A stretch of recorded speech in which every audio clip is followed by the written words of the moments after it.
This is today's reading of the Vermilion Valley Vineyard devotional book, Walking with Jesus. These are the scriptures that I will be using. They are Matthew 9:35 to 10:16, Luke 9 verses 1 to 5, and Mark 6 verses 4 to 7, which we will be reading. Then Jesus told them, "A prophet is honored everywhere except in his own hometown and among his relatives and his own family." And because of their unbelief, he couldn't do any miracles among them except to place his hands on a few sick people and heal them. And he was amazed at their unbelief. Then Jesus went from village to village, teaching the people.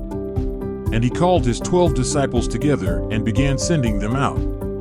Most scholars agree that the Gospel according to Mark was written through the eyes and experiences of Peter. If there's anyone in the Bible that has experienced failure and falling short of the mark, I think it would be Peter. It is in Mark's Gospel that he clarifies that Jesus was amazed at the lack of faith of some people of his own hometown. But the thing that is powerfully significant is that, after that event of him being amazed at their lack of faith, he continues to travel to other villages teaching, and he sends the 12 disciples out, and they begin to teach with power to heal and to cast out demons.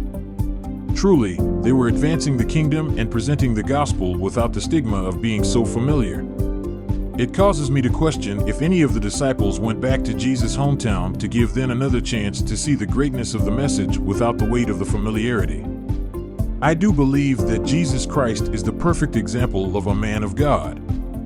But I think it's powerfully significant that instead of being disappointed about the lack of faith of his own people that saw him grow up and had heard of the stories of his birth and odd circumstances surrounding his life, he uses that amazement to fuel a new direction with new possibilities.